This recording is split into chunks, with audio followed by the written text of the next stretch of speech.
Hey, this is Curly. And I'm Tom, we're from Fontaines D.C. We're at Kensington East with Consequence. We're going crate digging for some romantic records. These songs have kind of soundtracks of my own like personal romance times, romantic times. Yeah, they're just incredibly beautiful songs. They take you to a world that's so far away from reality. And that's a lot like what, you know, kind of being in love is. And yeah, but also with her singing, there's a kind of longingness and there's almost like a loneliness to it, and it's just a beautiful record, start to finish. The essential track would probably be Space Song, because of those reasons, because it just takes you far away. Like, you know. I just remember that, I feel like we all kind of got into that record around the same time when the band was like, I remember driving back from a gig in Listowel in County Kerry, this like really small bar that we played, and I heard that record for the first time in the car, driving back, and it was so expansive. Yeah, and it was like sparks and stuff. Yeah, really, really special time. The amazing Snakeheads are a Glasgow band. The singer kind of tragically died when he was like 31, but the record came out in 2014. Yeah, it's so hard. It's like such a heavy record. There's a big tune on it called Where Is My Knife? It's like it's such a banger. It's not the beautiful side of romance at all. It's kind of it's very. There's like love song lyrics within a very aggressive. Yeah. And yeah, like it's just dangerous sounding. Yeah. You know what I mean? Yeah. The whole record feels like it's really on the edge. You know. I feel like the essential track on that is Here It Comes Again. Mm-hmm. It's just it's like this tune that the only line in it is "Here it comes again," and it's just it's said with the like most intensity. It's crazy. That's another record that I've been really listening to a lot recently. It's I feel like I've gotten back into Billy Bragg a lot. His lyrics and his way of storytelling is so simple but so effective. It's crazy. I feel like Levi Stubbs' Tears on that album, really gorgeous. There's like a really nice kind of like flute line at the end that's just like comes out of nowhere, but it works so well. He's got one of those like everyman voices, you know, which is so important in that kind of folk genre, that when you picture he's you know, he's not like extraterrestrial, he's like on Earth, and he's like everyone else. It's really cool. I think it's the most underrated Irish record, honestly. I feel like it draws a lot on kind of Manchester music and stuff like that.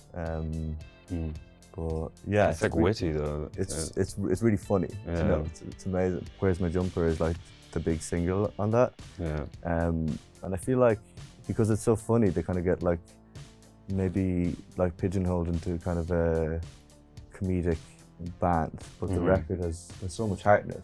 Yeah. And there's this tune called Let's Go Shopping that I think is such.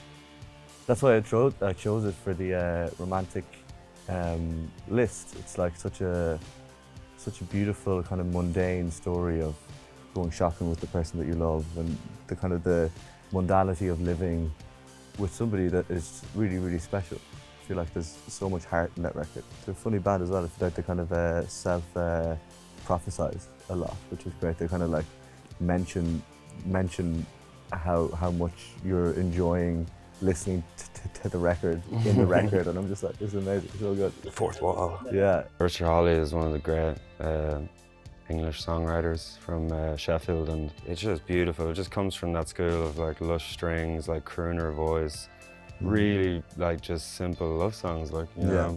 Proper like songwriting, isn't it? Yeah, and it's just, it never gets old, like, you know, and for like someone in modern times to kind of take on doing that kind of music, usually it doesn't really connect, or it's like it feels lost within its time, but he's legit, like, you know, he knows that he knows how to write that kind of music, and he's just brilliant. Yeah, it's crazy. I feel like that album sounds like it's from like years and years ago. Yeah, it's crazy. It's so like 50s like film score, like so lush, beauty, look. Yeah. I think all the arrangements just really, they're really sweet, aren't they? Yeah, just really, they're so satisfying. You showed me this in your van while we were driving through Stanford Hill in North London, and really stuck with me. There's something so weird about this record. It's by a guy called Weeknd, who's a producer, but the whole concept of the record is kind of he's producing the music, but there's an AI voice that kind of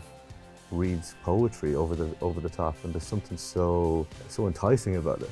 It sounds mental, but it's like it's been a record that's really, it's so immersive, and I feel like the storytelling in it, my like reading of the concept is that it's kind of like as you're dying, so you're kind of like looking back on your life, and I feel like the like storytelling of it is like so immersive. It's crazy. Yeah, AI thing with the music being the way it is, like and the words being so like kind of desolate and longing, and like talking about like luck is such a crazy thing that we have in this world, you know, like the concept of luck. Just hearing like a kind of robotic voice or a voice without personality saying these things, it's incredibly emotive, and it was almost like contracting something when I started listening to it. It's like I became like really obsessed with it, and then when I showed it to you, and then like a week later he was like, I'm obsessed. It's like, it's just something in it, like it's kind of addictive, like, but yeah, whatever heartstring it pulls. Yeah, it's something really interesting about it though, because I feel like all the lines, like there's so many like amazing standout lines, but they're kind of like smattered in between a lot of just kind of really kind of mundane storytelling, and then you'll kind of like relax into that, and then some of the lines will just hit you like a ton of bricks. It's crazy. It's reflective of that time when there was such like beauty in music, and yeah, she just nails it. Yeah, I'm a big fan, and that record, like, she's amazing, like, you know. We're talking about like romantic albums, like, yeah, the song Moon Dude was one I just was like playing on tour loads, and like even like maybe lyrically is like kind of not specifically romantic, but it just brings you to that, it's so inviting, and it's the same as kind of like, it's actually, I get the same feeling from listening to her as I do from Richard Hawley. Yeah, the whole record is amazing, like so simple, like that's if I pick up like a nylon string guitar, I'd love to be able to just write you a song like makes me feel the way she makes me feel. Stan Getz was kind of an American kind of jazz pianist, and João Gilberto is a Brazilian guitar player. I think this record kind of kicked off the whole kind of jazz, kind of bossa nova fusion kind of thing. I haven't held a CD in fucking ages, man. This is crazy. So small. So tiny. I feel like their version of The Girl from Ipanema is like, it's kind of the classic, you know, it's amazing. Yeah, and I feel like I don't speak Portuguese, but it sounds really romantic, I don't know. I feel like that doesn't matter sometimes when you listen to music in like a different language. Your mind goes there anyway, you know what I mean? Like you kind of fill in the blanks. I think he's one of my favourite songwriters ever. There's something really, really kind of youthful and innocent about him. I'm a big Modern Lovers fan. He's so honest, I think, honestly. I feel like I Jonathan as a record is like a summer romance kind of album. It's so fun and really, it's really heartfelt, I think. Is that from personal experience? Kind of, yeah. But yeah, there's something really nice about it. I think he's one of the really special songwriters. Yeah, so House of Balloons, the Weeknd's first record, is actually a big album for us before we were a band, kind of. Green was like really into it back in the day, and whenever we met up as like songwriters, it was kind of like, I just remember like being at a house party and him like on like a really small toy keyboard covering High for This. And I was like, what is that song? And I mean, like all those songs just like incredibly like kind of dark, like lustrous R&B songs, and it's like, there is something there that's like inherently kind of like romantic even in its darkness. It's just a really nice memory for me, like thinking of those times, because we moved so far away from that, and like that album just kind of stands as something that was around and we were listening to when we started the band.